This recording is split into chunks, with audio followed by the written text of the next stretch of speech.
school 12 years to the day after the shooting rampage there. Investigators are now changing his title. He is a possible suspect now, no longer just a person of interest. You know what's really weird? They released these surveillance pictures for the guy Oh, no. And these, I'm not talking about that. I'm trying to find out where... describe him as a possible suspect in Wednesday's incident, in which no one was hurt after... Where the heck it is? Oh, there it is. Alicia Acuna works... Oh. No, what I'm trying to say is different than that. It's over here. Yeah. Modern slavery. Yeah. Modern slavery. But you know, I'm like really like centuries old. Back in the day when I was a young guy, we had, we were forced to make bricks for the Pharaoh of Washington. Making bricks was the most unhealthy job in the city at the time. Feeling like slaves, we'd trample the straw into the clay with our feet, and our feet being in wet clay continually, it would swell up and our muscles would ache, and the taskmasters, they'd beat us with whips, and a lot of us died actually, but life was hard.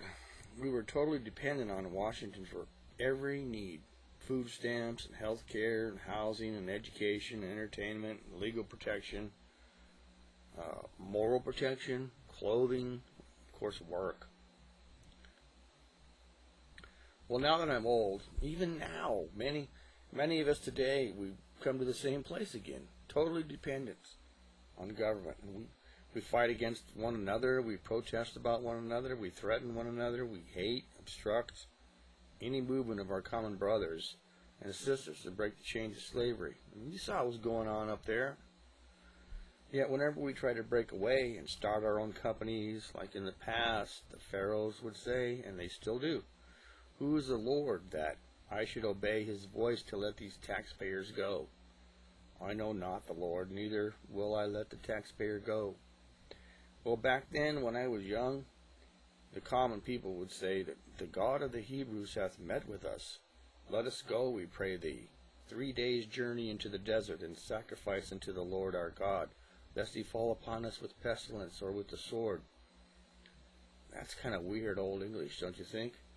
The pharaohs of Washington would reply, "Wherefore do ye, Moses and Aaron, let the people from their works get you unto your burdens?" And the party line was, "Behold, the people of the land now are many, and ye make them rest from their burdens?"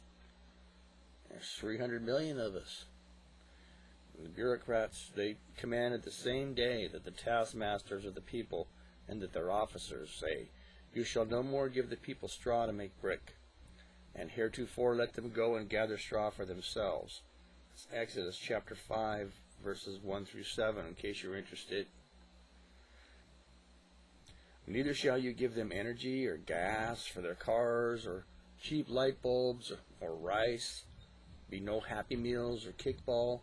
And as for old people, unless they are filthy rich and in bed with the socialist media, they must either die young or work until they are 70 years old and then die before they can collect any social securities, because we need that for our ongoing agenda. And we need more people, more poor people, so that the bureaucrats can create a hate crisis and then stand as Superman in defense of the scumbag peasants, the poor people. Well, the bureaucrats, they confessed, "We know not the Lord." Government had turned their back totally on the living God back when I was young, and still do. When the common people became many and began a tea party to stand together, government feared God's people. Well, there were liberals and conservatives in the Tea Party. There was black people and brown people, white people, old and young, thinking people. The bureaucrats, they hate that. Oh, and they're scared of it too.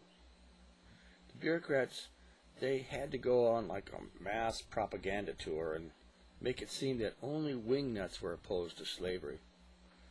When the people stood together, the government took their supply of straw. And The common people depended upon that straw. They took their gasoline, they shut down the oil production, they devalued the dollar, they dwindled the retirement funds to nothing and diminished the value of their homes, and they made it so that they couldn't retire. The old people couldn't retire, and the young people, they couldn't find work. Well, pretending to be so sweet and caring, the bureaucrats even offered to buy back for profit the devalued homes of the old and the elderly people. It's called reverse mortgage. And that way they could swipe the children's only potential inheritance too. All in the name of capitalism. No, in the name of liberalism. No, in the name of compassion. Yeah. Name of compassion. Yeah. So the taskmasters of the pharaohs of Washington, they went out and they spoke to the people, and thus said the pharaohs, I will not give you straw. Go and get your own straw. Yet you not aught of your work shall be diminished. Exodus 5:10 through 11. 10 and 11. Well, the manufactured financial crisis was followed by a rising gold prices, which further diminished the dollar value for the common people until they could no longer afford to heat their houses. And the vultures, who cared so much for the common person, would say over and over and over, buy gold, buy gold, buy gold. We can sell you gold. Hello, we don't have any money. Even for the fortunate few who did have some cash left to invest, the bureaucrats always prepared to devaluate the gold again just before the next rise and major purchase. Except for China. They're not necessarily planned by the bureaucrats' rules, but more profits to glean, you see, from the common people. That's the goal. Well, Pharaoh commanded that if the people in Arizona were going to worship the God of Moses and Aaron,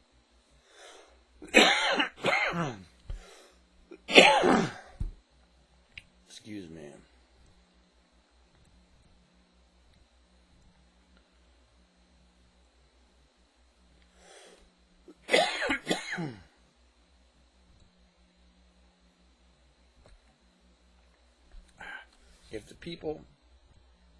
Pharaoh commanded that if the people in Arizona were going to worship the God of Moses and Aaron, Pharaoh's bureaucrats would no longer provide the straw that they need for the bricks, for the borders.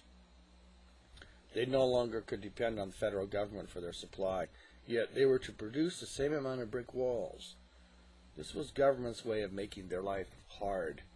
Oh, and they also set up a lawsuit against them, too. So the people were scattered abroad throughout all the land of America to gather stubble instead of straw.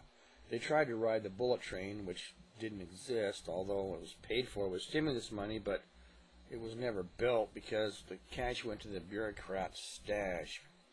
They said after the collection of $1 trillion that there were no shovel-ready jobs. My bad. The people gathered stubble chaff to make the brick to build Pharaoh's fortified presidential libraries and the oil fields in Venezuela. Although the bricks produced with the chaff were not as strong as those produced with the straw, they were used for government housing projects. You see, the government didn't care as long as those who wanted to worship God suffered hardship. And the bureaucrats, they bought bricks from China anyway with taxpayer money to build things more important, many times in other countries, with our money, all in the name of humanity and to prevent things like, global warming. They refused to allow the privately owned American brick companies from bidding on the work, though, because they wanted to ensure there would be no kickball ever again in New York. Of the common children, said the bureaucrats, they're mine. Don't give them any more books that speak about truth. Only books that are generally termed as worthless and typically used as bedding for livestock. There's an old saying from Indonesia, or was it Norway, I forget, but it goes like this. Fool me once, shame on you. Fool me over and over and over and over again for decades, as far back as 1912, well, we are really, really dense. Let's hope it doesn't go on for another 400 years. I had to read that from a teleprompter. Sorry about that. But I hope the message was interesting.